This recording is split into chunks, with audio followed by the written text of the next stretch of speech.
Assalamualaikum warahmatullahi wabarakatuh. Alhamdulillah rabbil alamin, kita berjumpa lagi di kesempatan hari ini, hari Rabu ya. Setelah kita tadi beberapa teman yang sudah mensetorkan setor hafalan tahfiz ya. Tahfiznya ya, bagi yang belum silahkan nanti di hari Rabu depan ya.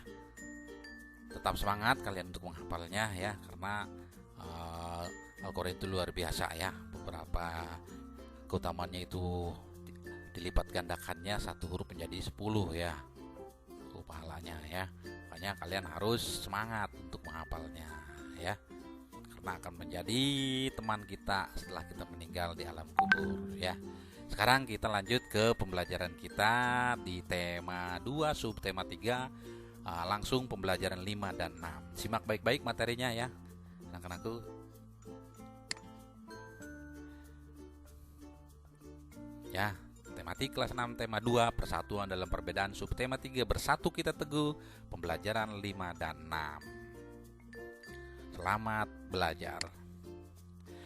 Di pembelajaran 5 ini ada kompetensi dasarnya, ini Bapak munculkan cuma satu ya, karena SBDP-nya hampir sama materinya ya. Kalian tinggal mempraktekkan tari indang saja ya. Nah, ini sini ada KDIPA, ada IPS ya, IPS ya. 3.4, memahami makna proklamasi kemerdekaan, upaya mempertahankan kemerdekaan dan upaya mengembangkan kehidupan kebangsaan yang sejahtera. Dan yang 4.4-nya menyajikan laporan tentang makna proklamasi kemerdekaan, upaya mempertahankan kemerdekaan dan upaya mengembangkan kehidupan kebangsaan yang sejahtera. Nah, itulah kompetensi dasar di pembelajaran 5. Kita lanjut. Di tujuan pembelajarannya pun sini hanya 2 yang Bapak tampilkan ya. 1. Setelah membaca teks dan berdiskusi, siswa mampu mengidentifikasi makna upaya mengembangkan kehidupan kebangsaan yang sejahtera di awal kemerdekaan Indonesia menggunakan diagram.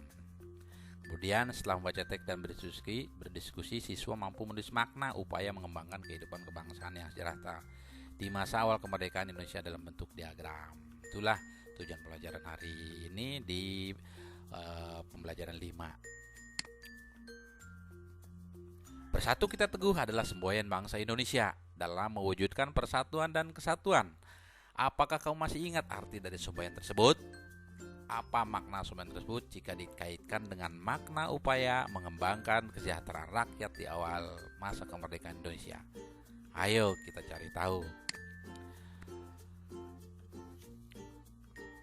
Nah, ini bahan diskusi. Bacalah teks berikut dalam hati, kemudian diskusikan dalam kelompok. Silakan kalian baca ya.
Oke, baik, setelah kalian tadi membaca ya.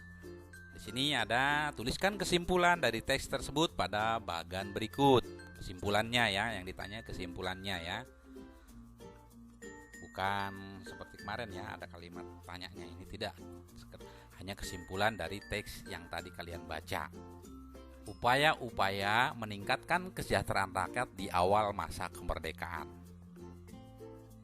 Oke, baik, akan kita bahas saja bersama-sama ya anak-anakku ya.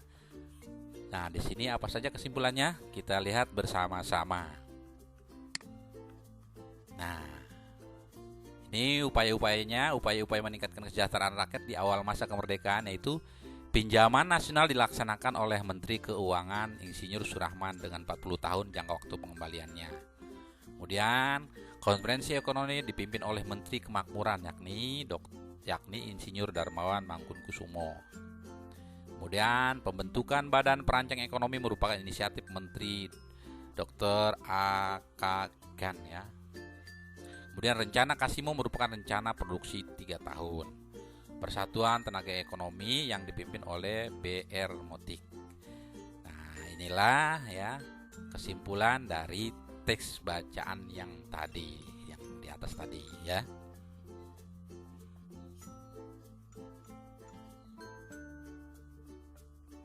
Sudah paham anak-anakku? Ya, kalau sudah paham, kita akan lanjutkan di pembelajaran 6.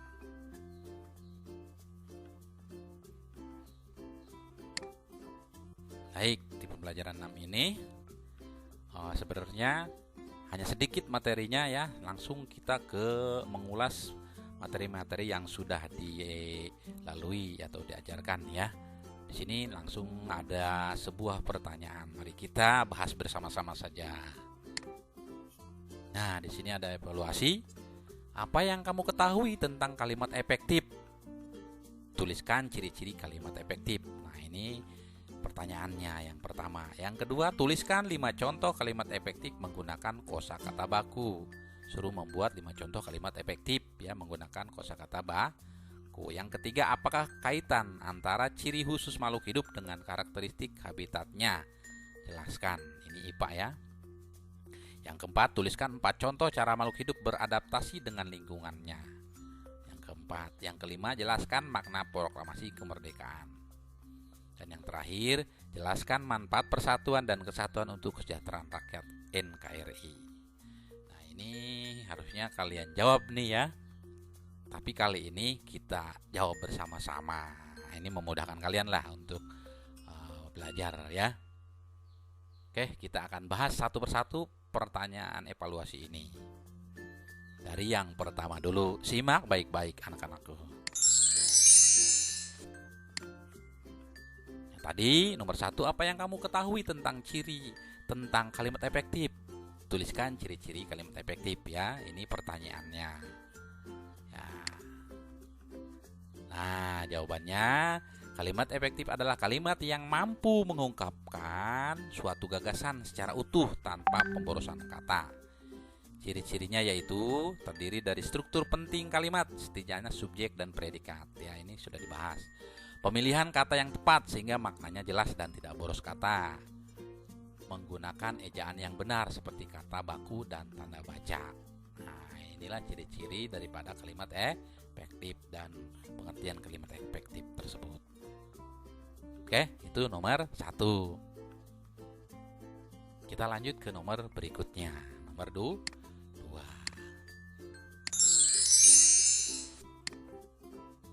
Nomor 2, tuliskan 5 contoh kalimat efektif menggunakan kosakata baku. Ini pertanyaan yang kedua. Nah, contoh kalimat efektif. Nah, ini contohnya ya. 1, 2, 3, 4 ya. 5 ya. Walaupun lelah, Randy tetap bekerja. Nah, ini adalah kalimat efektif. Bapak tua itu sangat kurus. Para relawan membagikan masker kepada masyarakat. Benny pergi ke lapangan untuk bermain sepak bola. Nah, itulah contoh kalimat efektif ya. Oke, kita lanjut ke selanjutnya nomor 3. Apakah kaitan antara ciri khusus makhluk hidup dengan karakteristik habitatnya? Jelaskan. Ya, ini jawabannya. Habitat adalah tempat tinggal suatu makhluk hidup. Setiap habitat memiliki kondisi yang berbeda, baik struktur alam, sumber makanan maupun ancaman. Dengan ciri khusus, makhluk hidup mampu menyesuaikan dan mempertahankan dirinya di habitat tersebut. Oke, itu ya. Kita ke nomor 4. Di nomor 4 ini tuliskan 4 contoh cara makhluk hidup beradaptasi dengan lingkungannya. Tuliskan 4 contoh cara makhluk hidup beradaptasi dengan lingkungannya. Ya, jawabannya, contoh makhluk hidup beradaptasi dengan lingkungannya. Kaktus yang merubah daunnya menjadi duri untuk mencegah penguapan di habitat yang panas. Punuk unta yang mampu menyimpan lemak sebagai cadangan air. Kemudian bunglon yang mampu berubah warna untuk menghindari ancaman. Kelelawar yang dapat mengeluarkan ultrasonik untuk mendeteksi keadaan sekitarnya ketika gelap. Nah, itulah contoh ya makhluk hidup beradaptasi dengan lingkungannya.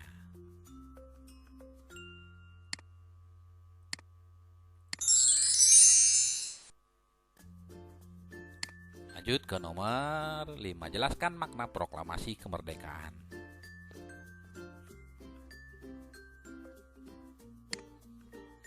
Jawabannya, proklamasi menjadi bukti bahwa Indonesia terbebas dari penjajahan dan diakui oleh negara-negara lain.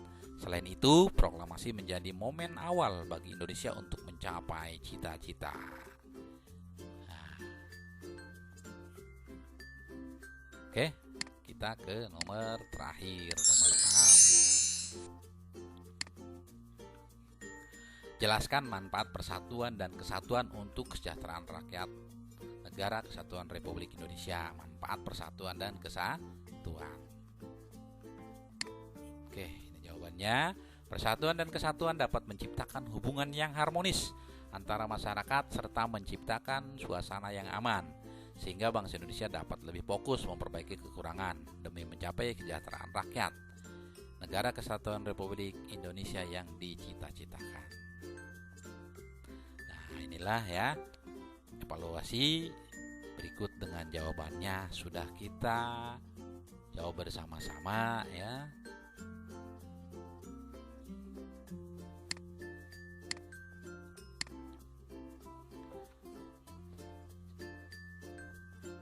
Demikian ya untuk hari ini, untuk pembelajaran 5 dan 6 di subtema 3, tema 2 subtema 3. Nah, insya Allah nanti hari Senin kita akan literasi membaca dan ulangan ya. Ulangan harian atau penilaian harian di subtema 3 ya. Tema 2 subtema 3 kita akan ulangan harian insya Allah di hari Senin dan literasi. Demikian anak-anakku ya. Selalu semangat ya kalian untuk belajar. Mari kita sama-sama tutup pembelajaran hari ini dengan sama-sama membaca hamdalah. Alhamdulillahirabbil alamin. Wassalamualaikum warahmatullahi wabarakatuh.